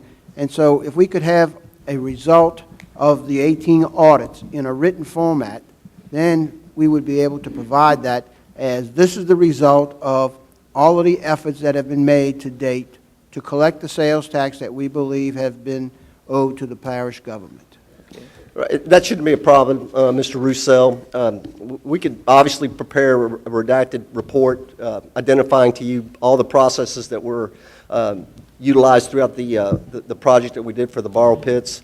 One of the things that we did do through the process was work with the borrow pits, educating them. As I mentioned before, there are some borrow pits that were doing it half right, half wrong. They were breaking up their transaction and saying this part's taxable and this part's not.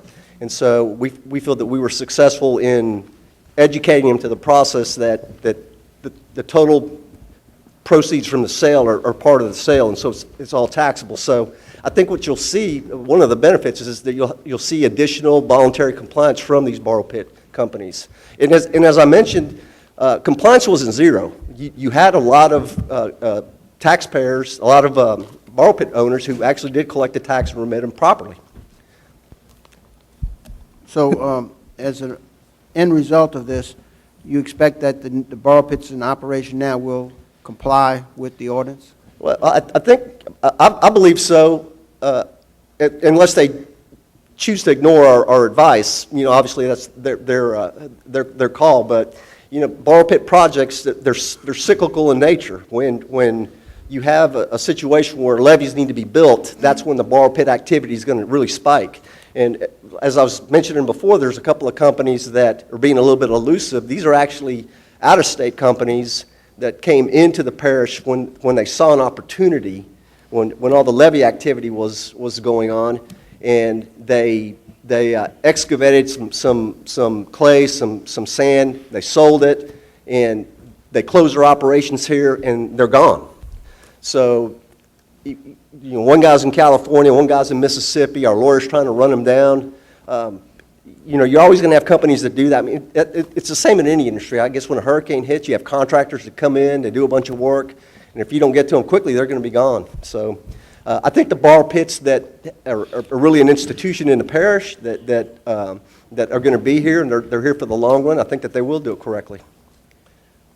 Mr. Chairman, will we be provided a list of those borrow pits companies? I can give you a list, a generalized list. I cannot give you the names of those companies. Why? Because the law prevents me from doing that. That's confidential information. For the parish government? It's confidential?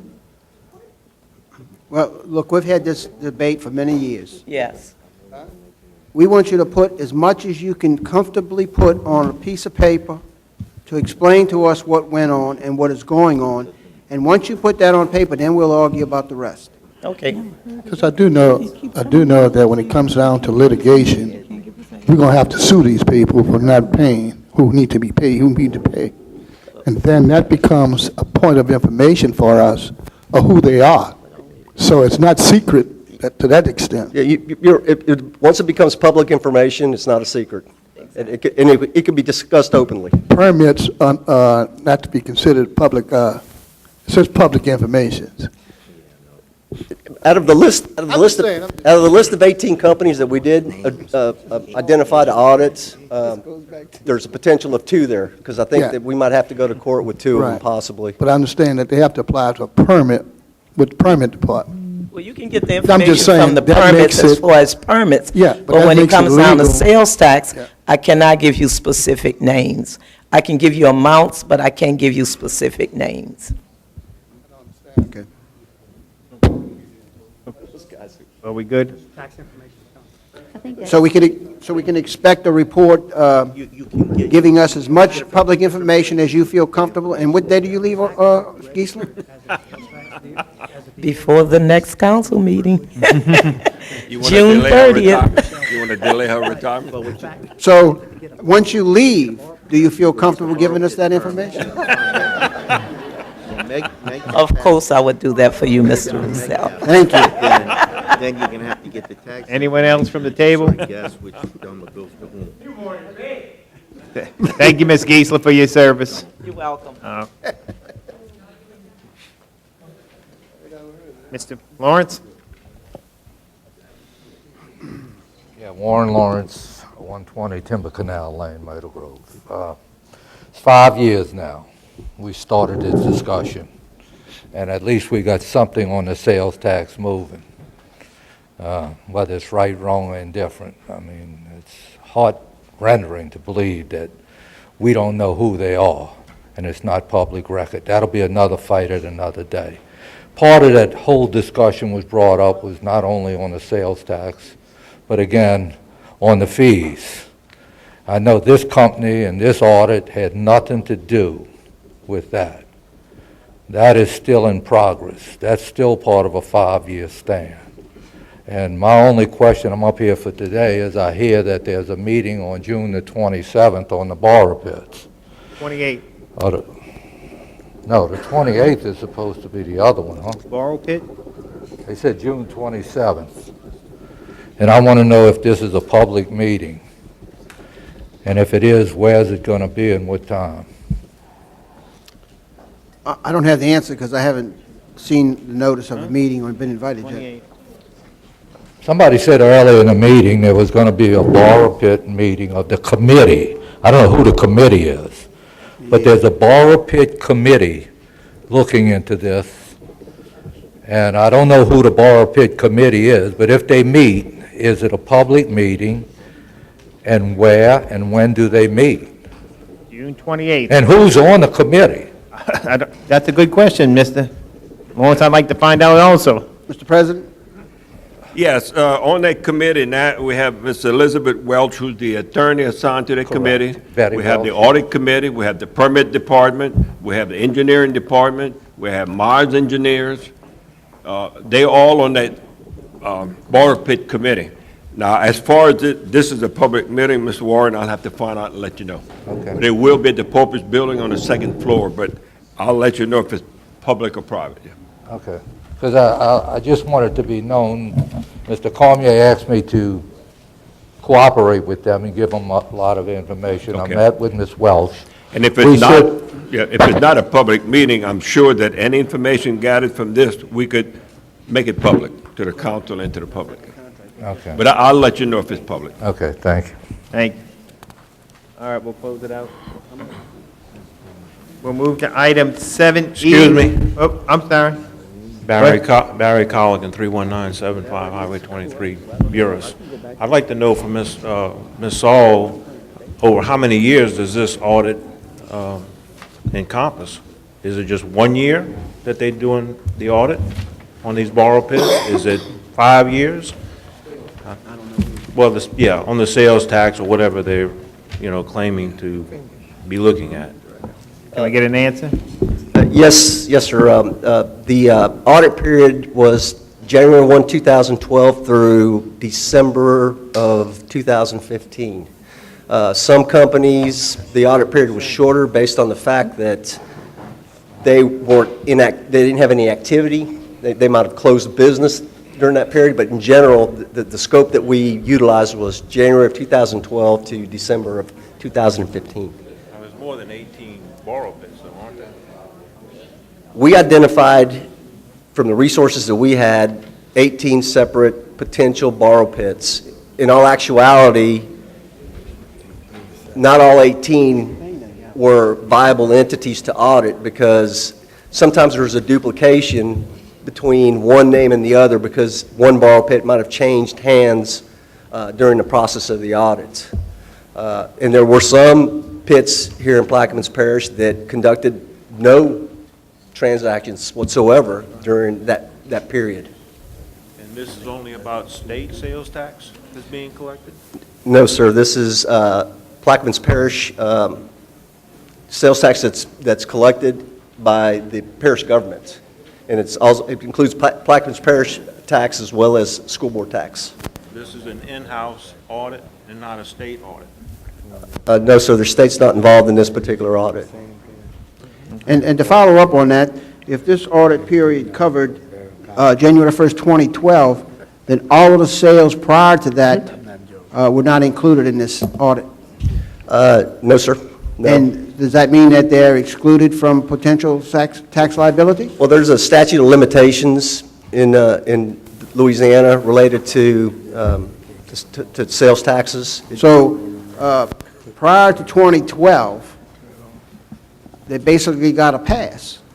If they were I'm not an attorney, I know there's a few in the room here, but my understanding is that if they're a registered filer and they are entitled to the prescriptive period, which is basically the statute of limitations, which is similar to any statute of limitations in relation to taxes that anyone is obligated to pay. Okay, so if they were not a filer, if they didn't file a sales tax, what would they have to file to be a filer? They would have to file a sales tax return. Once again, Mr. Russo, I'm not an attorney, but... Well, I guess where I'm going with this is that if, we brought this up, we've been here 18 months, and we brought this up last year, and we've been pursuing it ever since. However, prior to that period, if there was no effort made to collect those sales tax, that's revenue that we lost, is there any way to recoup that? And I guess that's why I asked the question when you made the statement, if they are a filer. Yes, sir. And what makes them qualify as a filer, and if there's a way to go after them for back taxes that they did not pay. Well, as a non-attorney, my understanding of it is that a filer is someone who is actively filing sales tax returns to Plaquemines Parish government. And if they're not filing, does that put them in another category that you can go after past 3 years? I think as of the passing of the Uniform Tax Code, that is possible. There's actually someone in the room here that could probably answer these questions a lot better than me. If you don't mind, I mean, we could ask them. Who is that? Danny Garrett, back here in the corner. I knew we got him for a reason. There we go, okay. Thanks, Patrick. No, if you discover that someone who is required by law to have registered as a dealer and has an obligation to collect and remit sales tax and has not been doing it, there is an assessment process where you can actually assess them on what you think they probably owe, and then that starts a process where essentially they have to come in and establish that they ultimately don't owe that, and there are penalties that they can be required to pay. Under state law, every dealer, that's the term, and that's somebody who sells tangible personal property. They make a sale of something. Generally, unless there's some exemption, that sale is subject to both state and local sales tax. And if the business is actually obligated, the seller, to collect both the state and local sales tax and to remit them, both to y'all and to the state. And if they fail to do that, the business actually becomes liable for the money they should have collected from the buyer. And there is a process, and when you identify a company that you think is out there entering into sales transactions but is not collecting and remitting, there is a process where you can assess them, you can initiate an audit against them to determine what they owe you. And sometimes, though, you don't know what you don't know, and so it's discovering when you are. And Patrick did bring up one point. If you have a company that comes in, they work for a little while, and they bug out, and they never registered, tracking them down to even do the audit can be difficult. But if they had enough sales transactions to make it worthwhile, then it can be worth actually pursuing them, because it does become a matter of money. I mean, you don't spend $10,000 to collect $2. But if you think that if they transacted a substantial amount of sales, they failed to collect their sales tax, or in some circumstances, which is even worse, there are some businesses, unfortunately, who will charge the customer sales tax. They just don't bother sending it to you or the state. And if you can locate someone like that, again, sometimes you will have some assistance with the state because they've got as much skin in the game as you do. Is there, Okay, so- is there a law on the books that clearly states a 3-year exemption for Yeah, these taxes? you mean a 3-year statute of limitations? Yes. It is in the Uniform Tax Code, which is in Title 47. I don't have the specific section to cite to you now. I actually helped draft the Uniform Tax Code a number of years ago, and it was when it was adopted by the legislature, it essentially put the rules and the terminology for both local sales tax law and state sales tax law so that they are pretty much the same. But there is a 3-year, essentially a 3-year prescriptive period. You can only go back 3 years. Now, there are certain exceptions for fraud and so forth like that. But generally, you've got a 3-year limitation that you can go back on a business to collect sales taxes that they were supposed to have remitted to you. Providing they were a filer, correct? So I'm looking for the non-filers prior to 2012, if there were any. And as Dan just mentioned, the companies that aren't filers are the ones who, I call them transient businesses. They basically go where the business is needed. So we have 2 that are involved in this project. One is a company based out of California, one's a company based out of Mississippi. And they came in, established parameters inside the parish during the audit period. I got that message a little while ago. I understood that part. Where I'm going with this is that out of the filers, then, prior to 2012, 2 of them. some of them may have been in business but just did not file. If in fact there were a transient business that we couldn't No, identify. I'm not talking about transient business. I'm talking about the ones Okay. that we have audited Right. between 2012 and 15. Right. And we only went back to January 1st, 2012. Okay. Well, Those that have filed were, some of them in business prior to 2012 and just got a pass because they did not file. I'm going to give you what happened during the audit process, and maybe someone else can elaborate on the legal aspect of it. I mentioned earlier that the majority of these transactions related to Corps of Engineer projects are not taxable to the federal government. There are some that were taxable. Some of the companies collected tax as they should have on the entire proceeds of the sale. Some of them separated the transactions, and they separated by the materials versus the processing and loading. And the majority of the deficiencies that we found were in relation to companies that weren't actually considering it all part of the proceeds of the sale. So the companies that are based in Plaquemines Parish, that have been here a while, if they had deficiencies, it was basically related to this interpretation of the law, that they felt like that processing and loading one part of the gross proceeds of the sale, and therefore not taxable. So these companies are companies that did collect tax on the materials portion of the transaction. So they actually did provide taxes prior to 2012, but maybe not the entire amount. So now the question is, can you go back if they filed and they remitted taxes, but they didn't remit the entire amounts? My understanding of the law is that if they're filers and they're attempting to do the right thing and they're doing the right thing, that the statute of limitation applies to them. That answers my question. Okay. Well, hold on, I think Mr. Garris has got a prescription. Yeah, it's Title 47, Section 337.67. It has to do with the suspension or interruption of that 3-year prescriptive period. Again, generally, there's a 3-year prescriptive period. If you can only go back 3 years. However, that period is interrupted, and there's a number of different things, one of which is the failure to file a return with the intent to defraud or filing a false or fraudulent return.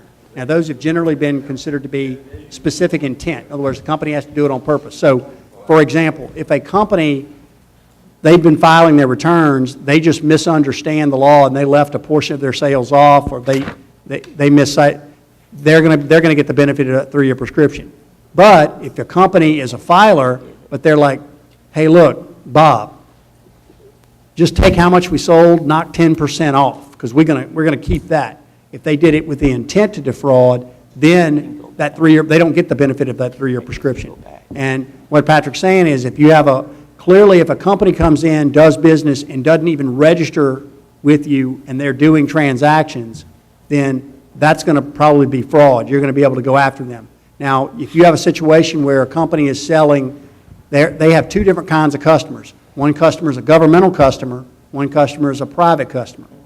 The governmental customer, when you sales to the federal government, the state government, to Plaquemines Parish, those are not subject to sales tax. But those to the private persons are, those private sales are. So if there was an honest mistake, that's fine. But if they just said, well, look, we're not going to keep track of the sales to the private people, again, that would be intent. So it's ultimately, if you're going to try to get past that 3 years, you're going to have to prove that somebody did something intentionally wrong. All right, I think we got a clarification. Thank you. Thank you, Ms. Key. We'll now move to item 7E. Update by administration on water compliance projects and loan application. Councilmember Roussel. Yeah, I just want to ask if we've heard anything on the loans or the applications for the water. I spoke to Mr. Jeff Wilson from Collin Associates. He needed some information that we gave him this week. Probably by the end, he's going to submit everything he has probably by the middle of next week, no later than next Friday. So we should hear something very soon after that. Thank you. Thank you. We'll move to,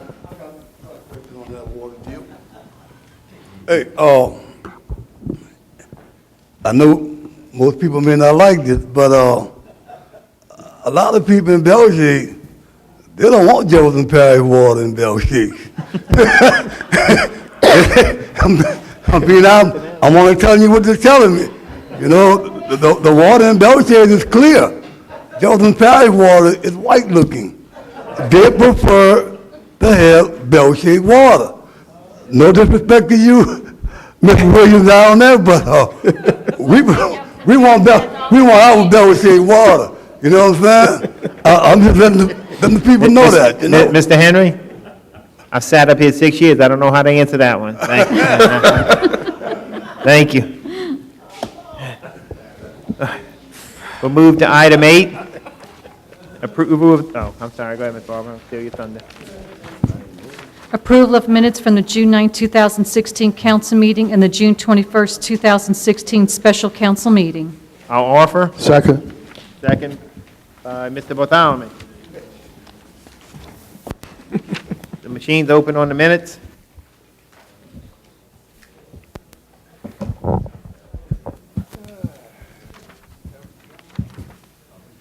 And the minutes are granted, I think, 9-0. I'm not sure. It was 9-0. I'll entertain a motion. Well, thank you, Mr. Terrio, for surviving your first meeting, too, as president. Where you going to Okay. I make a motion with Motion to adjourn by Mr. Bartholomew, second by Mr. Burt. The machine is open on adjournment. You see my marks? Hey, have you seen my marks on that Federal Boulevard? And Vote, Benny. go ahead. 8-0. Yes. We are adjourned at 4:02.